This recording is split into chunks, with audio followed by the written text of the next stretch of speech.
Hey guys, welcome back to the channel. We are gonna take the 6-liter on a little road trip to our good friends at WP Development.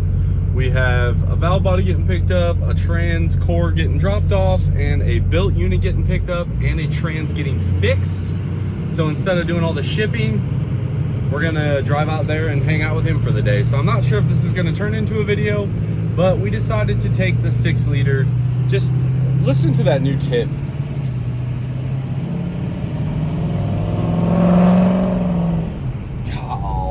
Guys, so you know, I don't know what screams more unreliable: a 6-liter on a road trip, a bunch of broken 68s in the back, take your pick.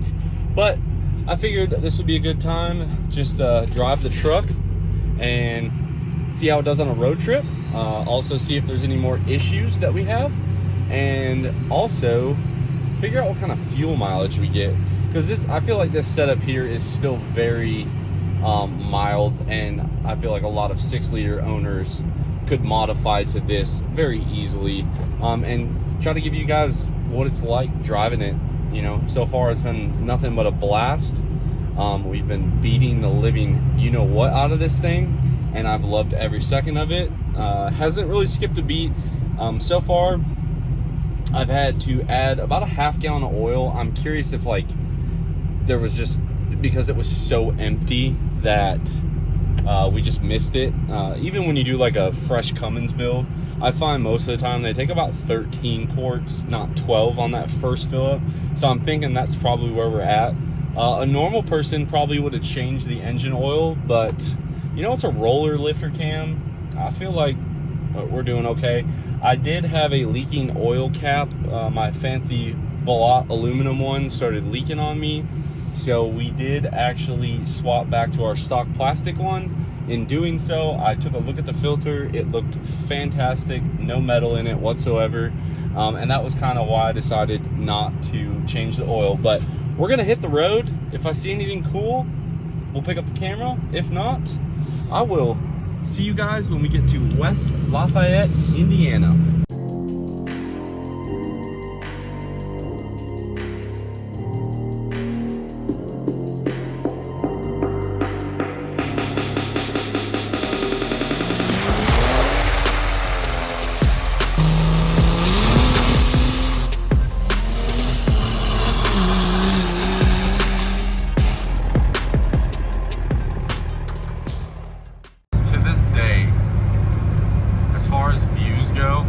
This has got to be one of the best views you'll see driving.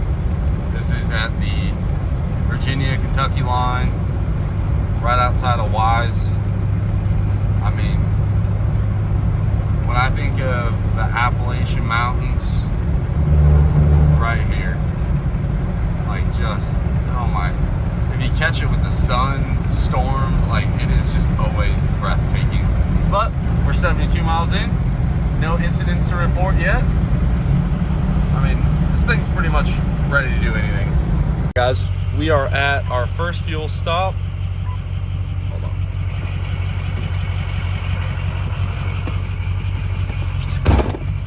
273 miles. We're just above half a tank. You guys can see here, I have not put anything other than Hot Shot Secret in here. Lovely weather we're having.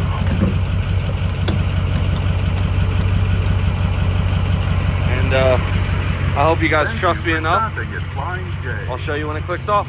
Well, clearly we have some headlights and cab lights out, but we can fix that. Let's see where she's at. 16. Thanks for stopping by. Well, yep, it's full. We'll call it an even 17. Okay, for those of you that struggle with math, give me a sec. I'm gonna do it for you. But 273 divided by 17. Old girls, not quite as good as Cummins. We're getting just above 16 miles per gallon, but you know, in this rig, this is one of the very few times, guys, I'm gonna say miles per gallon outweighs miles per gallon by far. So we're gonna hit the road. I'm gonna reset this and see if it gets any better.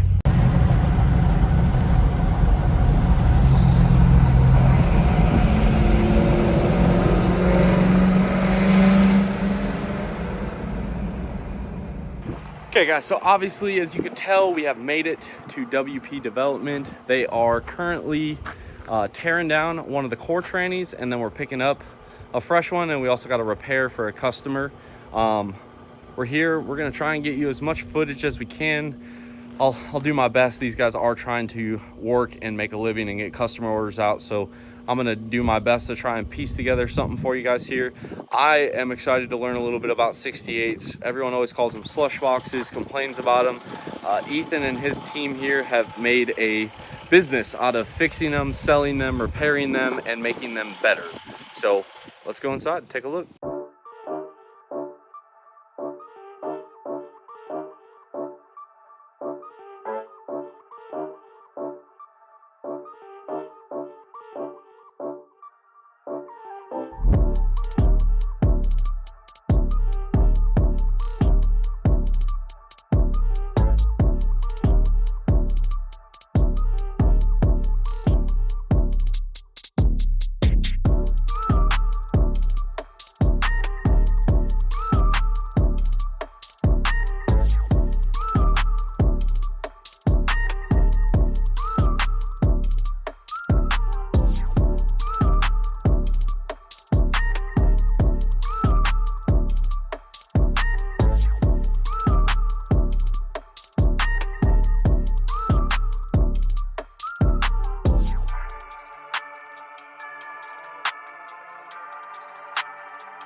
I'm here, obviously, with Ethan.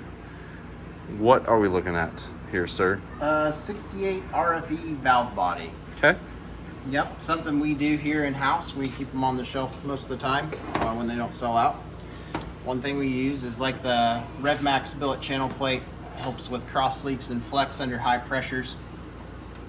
When you guys have like your 225 PSI you know this bolt is left out, and that will be able to reach your over that 160 that the stock valve body can't go over.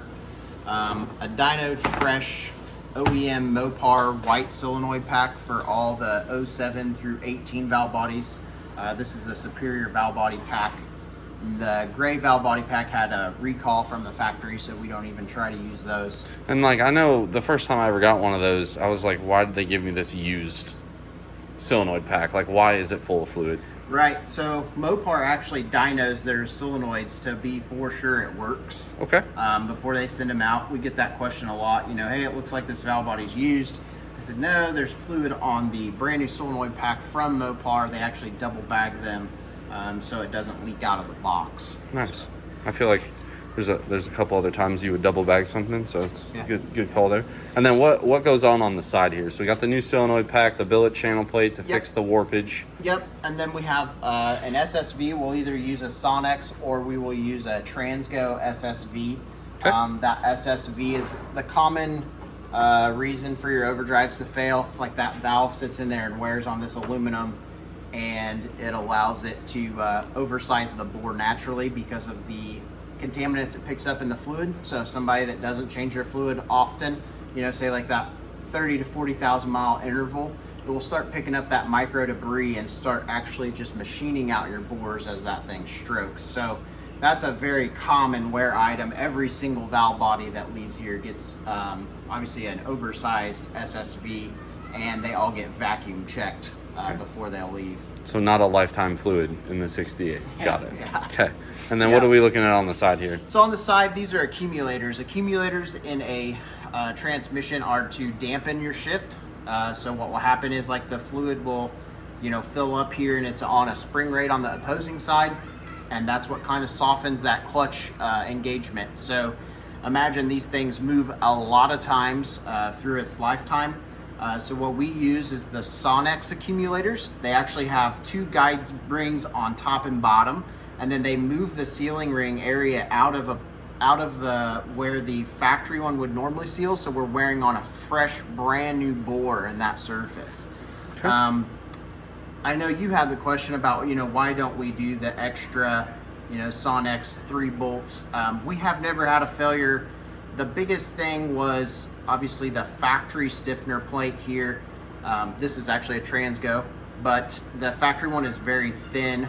And then those things sitting in there beaten will actually loosen these bolts up over time. So what we do to fix that is obviously we use the Transgo stiff plate. It's a lot thicker, a lot more meat there. And then we also put, you know, blue Loctite down and take them down to 60 inch-pounds. And no failures to date? No failures to date on any of these ever backing out when they left here. All right. Well, looking forward to getting it in the trans. Okay, guys, so looking at this transmission here, we still have to saran wrap it and swap a couple things over, but wanted to get it out in the light where we're not in anybody's way. This is Ethan's Stage 1 650 horsepower transmission. This is the one going in a customer's dually. This one has a billet input shaft, has one of Ethan's billet valve bodies in here, and then hopefully we can get Ethan to talk about a couple of other things. I know there's some spiral lock. We also probably have some different clutches in here, and basically just give us an overview of what goes into his 650 trans. I'm gonna go ahead and get everything swapped over from the customer's trans that I brought here, just like the linkage and a couple sensors, and then we'll get it saran wrapped so it'll make the maiden voyage home. But I wanted you guys to see it in the daylight. Looks freaking killer. The black and gold just hits different. So here we have all of the parts that came out of the one. This transmission kept getting stuck in fourth. It would go 1, 2, 3, 4, and then instantly go in limp mode. We have our destroyed overdrives here. These are actually two-sided. You guys can see what's remaining of the friction. Shalom, Ethan. Yeah, and that's it. There's not much left to show. Yeah, that was really the only failure this thing really had, huh? It's very common, like the rest of your 68 being perfectly fine looking, and then you get to that overdrive pack and you can just tell it's just been obliterated. Oh. And here's his underdrives. Actually still have the part numbers on them. So yeah, other than that though, just everything got a little hot. They've welded themselves together, and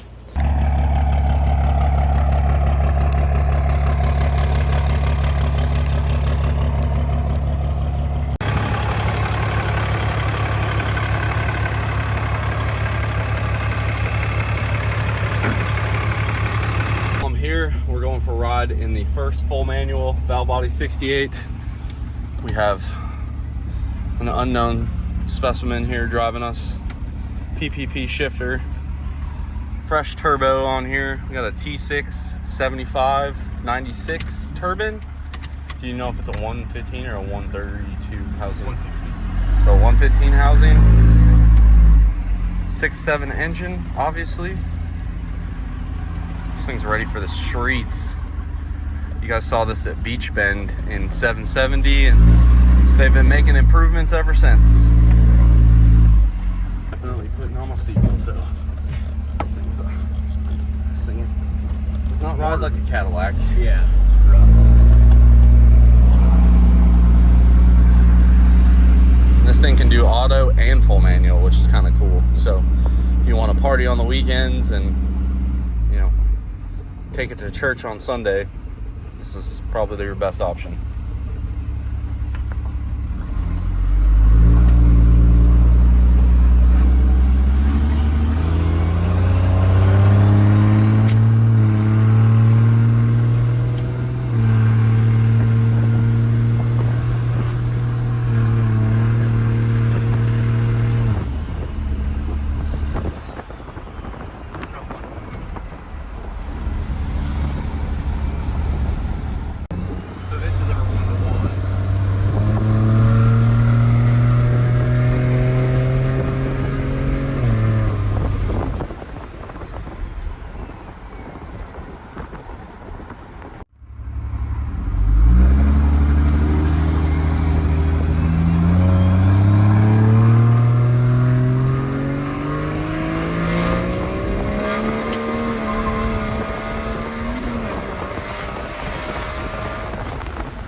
Oh man, these Indiana roads though.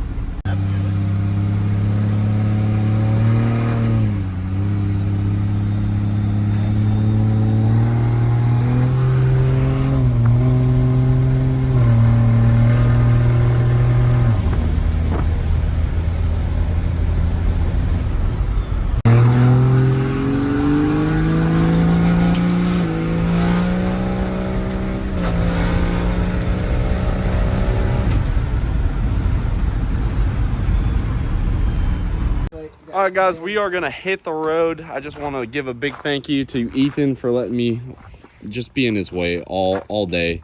We got our stage one in the back, and then we have a repair in the back, and a bunch of valve bodies. We're ready to go. If you guys need 68 stuff, look no further.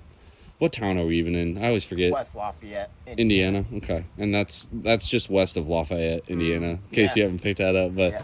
And you guys are moving shop soon, right? Yep, we sure are. So looks like 60 to 90 days, we're probably going to be in a new 10,000 square foot building and three-phase power for CNC machines and all kinds of growth. It's always awesome to see other guys growing their business. David, what is going on with ours? We need to have a serious talk. But no, guys, we are going to hit the road. I will finish this video once we have successfully made it home in the 6-point blow. Let's hit the road. We got a long drive. Documented proof. 1,005 miles. I tell you what, this thing is just really racking up the reliability points with me, but I'm going to drive home or get this unloaded, drive home and start the day fresh. But proof's in the pudding, guys. 6 liters, most reliable transportation you'll ever own. Well, guys, that's going to be a wrap on the video. Again, 1,000+ mile trip, no issues in the 6 liter. Got to hang out with Ethan Patterson at WP Development, formerly WP Diesel. They are, like I said, a great group of guys. Definitely one of the best 68 transmission builders in the country. That's pretty much all we install here for 68s Go, his valve bodies, his trannies. And they put together a really good program. They take good care of us as the installers. They take good care of the customers after the fact. So just 2 thumbs up for those guys. They do fantastic work. You guys got to see the 68 full manual valve body truck. If you're interested, we could do a little bit more in depth in it at a later date, but it was cool to go ride in it. I would say that's a 900 horsepower, maybe 1,000 horsepower truck. It scoots. It shifts really nice. I like how in the full manual valve body 68, first gear is longer than a 48. I did find that very interesting, but also cool, because it gives you a little bit of more time before you got to do the 1-2 shift. But yeah, big thank you to those guys. I appreciate Ethan taking time out of his day to explain some of that stuff for you guys. I hope you appreciated the content. And if you guys like that newer style of editing, I won't lie, it does take me a little bit more time, but if you guys enjoy it and it helps grow the channel and that's what needs to be done, so be it. Consider it done. Like this one, drop a comment down below, subscribe if you are not already, and as always, I will catch y'all on the next one.